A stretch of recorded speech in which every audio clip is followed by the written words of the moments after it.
Bonjour. Bonjour. Comment qualifierais-tu Tangente? Un roman noir? Un roman noir, pas un roman, plutôt une série d'histoires noires. J'ai voulu faire un rapport entre le monde onirique des personnages et ce qui leur arrive vraiment, avec deux niveaux de lecture. Donc il y a la lecture du texte, il y a la lecture du dessin qu'on peut faire séparément, et la lecture onirique, c'est-à-dire que chaque histoire raconte le rêve d'un personnage secondaire, comme si le rêve d'un personnage secondaire disait quelque chose de plus que l'histoire sous-entend, et qui ajoute un petit peu à l'angoisse qui plane sur le destin de tous ces personnages, en fait. Parce que ce qu'on raconte, c'est une chose, et la vie souterraine accompagne le récit. Certains diront que tu as l'esprit un peu torturé. Est-ce que tu... Oui, j'ai vu ça.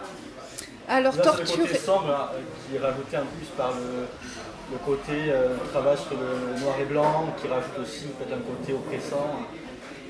Alors, torturé,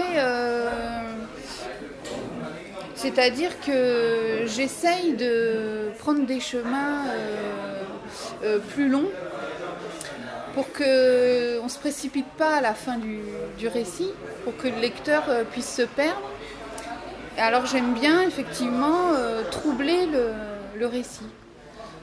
Torturer, j'aime le noir, c'est vrai que ça je le revendique. Je mets autant de blanc que de noir. J'ai l'impression que le noir fait comme un écrin aux situations et aux personnages. Et on pourrait dire, parfois on met la lumière sur un regard, sur un corps pour attirer l'attention. Moi je mets du noir, ça fait le même effet que la lumière en fait. Alors ça ajoute au sombre, c'est vrai que comme c'est un récit noir, évidemment le noir, la couleur le sert encore plus. Mais c'est pas dans une volonté d'en rajouter dans le sombre ou dans l'angoisse, ça se fait assez naturellement. Je me torture pas pour le faire, ça peut paraître torturé aux autres, mais moi je me fais pas souffrir en faisant comme ça. Et comment tu as travaillé sur le projet au niveau du découpage? Parce que du coup, il y a 4 personnages, les rêves qui viennent un peu qui viennent se succéder aux histoires. Comment tu as travaillé sur ce découpage? Alors le découpage, c'est assez empirique, parce que je le traite un peu comme de la matière, comme de la peinture, le texte. Donc je coupe et j'élimine progressivement tout ce qui va être dessiné, qui n'est pas indispensable à écrire. Et puis le découpage de l'histoire, des images, j'ai pris une solution assez simple. J'aime pas trop les effets de style dans la case, des cases rondes, des cases dans des cases. Tout ça, moi, ça me parle pas. Donc je préfère le système simple, 6 cases par page. Donc ça... Et puis le texte, il y a un espace texte. En fait, c'est assez simple puisque le texte, je le traite comme un texte littéraire. Donc je ne veux pas le changer pour dire que ça va être de la bande dessinée. Je le garde en tant que texte. J'en rajoute pas dans la littérature et tout, mais je le garde comme un texte qu'on pourrait lire sans dessin. Et puis je dessine comme s'il n'y avait pas de texte, en sachant bien sûr où je vais et l'histoire. Et je calque les deux. En fait, le dessin et le texte sont deux écritures qui fonctionnent avec des calques. Et je ne fais pas une adaptation pour la bande dessinée. Je traite vraiment le dessin et le texte comme si j'écrivais une histoire. Le texte il est très très écrit, on sent qu'il y a une passion pour la littérature, pour les beaux mots. Oui, c'est un truc que tu travailles depuis longtemps? Oui, j'ai toujours travaillé le texte. Parce que j'ai l'impression une fois qu'on a fait une case qui plante bien une situation, une émotion. Mettre un texte bâclé dessus, c'est du gâchis, quoi. Alors je me dis, mince, ma case, elle me plaît. Bon, faut que le texte qui va venir dessus soit à la hauteur de la case, et puis vice-versa. Et en fait, donc, du coup, les personnages parlent peu. Il y a peu de dialogue dans les personnages. Ça aussi, c'est voulu. Tu te poses, c'est un peu pour te poser en observatrice de ce qui est dessiné, ce qui est rendu. C'est-à-dire que les personnages vivent le texte comme si je raconte, le narrateur, je ne veux pas dire moi, mais le narrateur raconte une histoire avec des héros, et les héros ne savent pas qu'on est en train de parler d'eux, donc ils vivent comme ça l'histoire, le dénouement, tout, ils le vivent, ils connaissent pas la fin non plus. C'est pour ça que le lecteur perçoit dans certaines situations un dessin qui est tout autre que ce que le texte est en train de dire, parce que le héros, il sait pas ce qui va lui arriver, qu'on est en train de parler de lui, et ce qui permet du coup au lecteur de voir parfois la contradiction entre l'attitude du personnage qui va droit à sa chute, en l'occurrence dans Tangente, et la légèreté du texte qui raconte que pour le moment il se doute de rien, et ces décalages-là, j'essaye, parce que c'est jamais gagné, mais de le faire ressentir au lecteur pour que le lecteur ait une lecture en plus, qu'il ait un plus par rapport à l'histoire. Donc le lecteur, il est au-dessus, il plane au-dessus. Et pour le coup, les personnages sont vraiment objets. C'est pas le personnage qui mène le lecteur par le bout du nez, c'est un peu comme si le lecteur il regardait le personnage évoluer comme une souris de laboratoire, et voilà, c'est lui qui est au-dessus, qui voit l'ensemble. On a l'impression en lisant Tangente que les gens ne peuvent pas avoir forcément de deuxième chance. C'est ton opinion?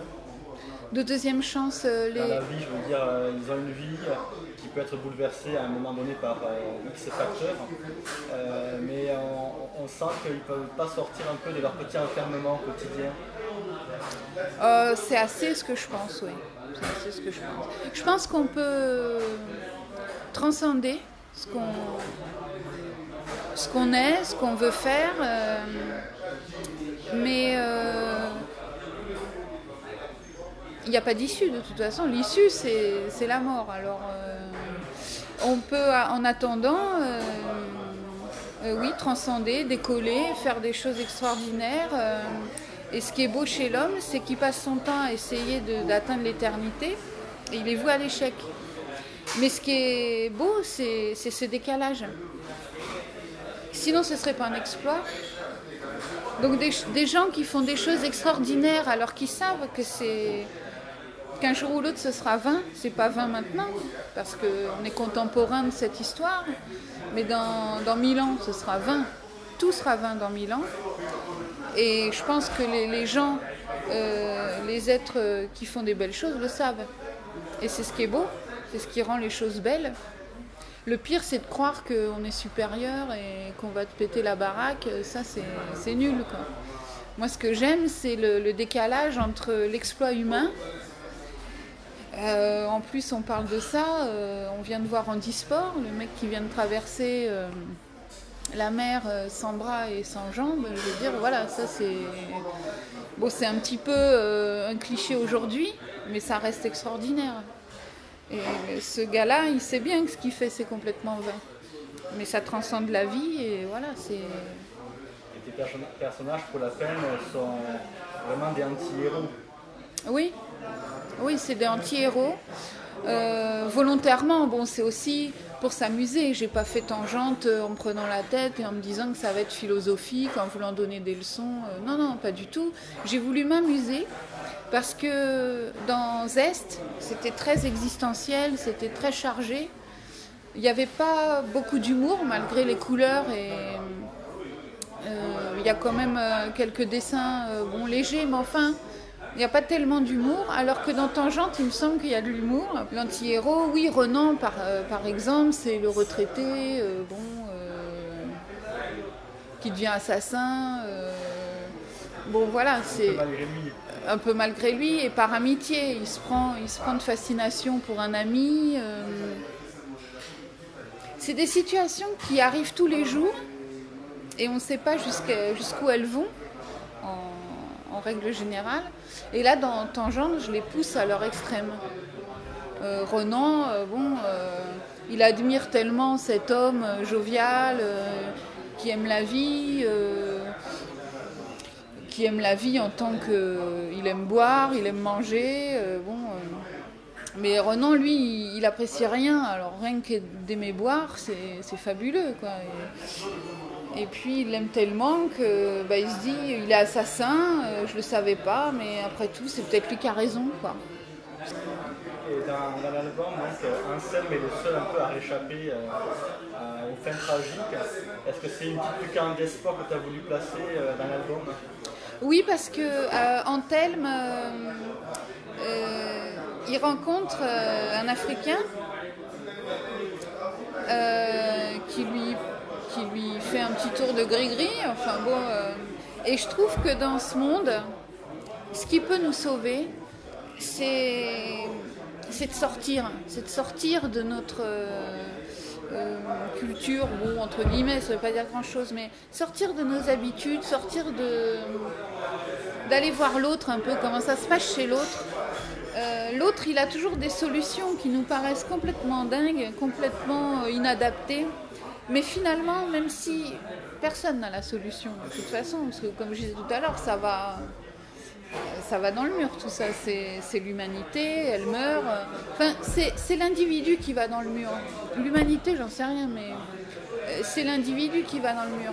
Et là, personne n'a la solution. Et d'aller voir chez l'autre comment ça se passe, pour moi, c'est l'espoir et c'est là où on peut se bagarrer, quoi. Tout plaquer. Et se barrer à l'autre bout du monde, vivre dans une case où... Alors les nègres vont dire ouais, c'est pas mieux chez les Africains. Bien sûr que non, c'est pas mieux chez les Africains. Mais c'est mieux à partir du moment où on sort de son truc à soi. Et je me dis c'est fabuleux, quoi. Quelqu'un qui a rien à perdre,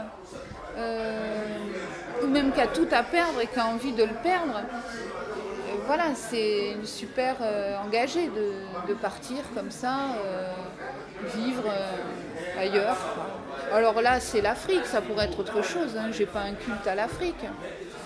Mais Cécé, dans Tangente, il offre une alternative à Anselme, complètement inconnue, dépaysante et inattendue. Anselme, c'était quoi sa solution? La NPE, la soupe populaire, ou alors la rue. Cécé lui offre le bout du monde. Il lui offre le Bénin, il lui offre le soleil, il lui offre le chant des enfants. C'est la note d'espoir, effectivement, du livre. Un petit message, ce serait dans de savoir prendre du recul sur notre vie pour analyser nos erreurs aussi au quotidien. Alors nos erreurs, moi je juge pas dans le sens où on se met dans un bourbier, on se met dans un pétrin. Et il y a 10 ans, j'aurais peut-être dit oui, après tout, t'as qu'à pas te mettre là et tout. Aujourd'hui, je pense plus du tout comme ça. On suit la marche. Et puis si on se dirige dans le bourbier, de toute façon, on ne l'a pas anticipé. Et il se trouve qu'on s'est foutu dans le bourbier. Et tout lâcher, arrêter le massacre, se dire que je ne vais pas passer mon temps à rattraper justement mes erreurs. Si c'est des erreurs, je ne vais pas passer mon temps à les corriger, à les rattraper. Je lâche tout. Je lâche tout et je me tire. Voilà. Et finalement, dans le dessin, c'est un petit peu ce que je fais. Au bout d'un moment, on ne va pas passer notre temps à rafistoler, à corriger, à reprendre. Je prends le dessin comme il est, je m'arrête là. Ou je recommence, pas à zéro parce qu'il n'y a rien de plus décourageant, quoi. Mais il faut accepter que le dessin ne soit pas ce qu'on avait prévu au départ. Le personnage, j'aurais vu plus l'épaule comme ça, ou j'aurais plus vu regarder par là. bon, ça marche pas, il regarde par là. Bon, finalement, ça change pas le cours du récit. Ça, voilà, je le laisse, il est bien comme ça. Puis si à la relecture ça va pas, on verra. Mais il faut arrêter de s'acharner. Et j'aime bien dans l'histoire d'Anthelme, c'est alors qu'il est dans une situation que tout le monde redoute, c'est ce qui peut nous arriver de pire dans notre société, d'être à la rue. Il balance tout, il a la chance de rencontrer quelqu'un qui le sort qui lui propose autre chose. Et quand sa femme revient, donc il pourrait retrouver le confort, il le refuse, voilà, il a avancé, il est dans autre chose. Et si j'aimerais, si un jour je suis dans la situation d'Anthelme, j'aimerais avoir l'ouverture d'esprit de me sortir de là de cette manière-là. Ouais. Merci à toi. Et ben, merci à toi.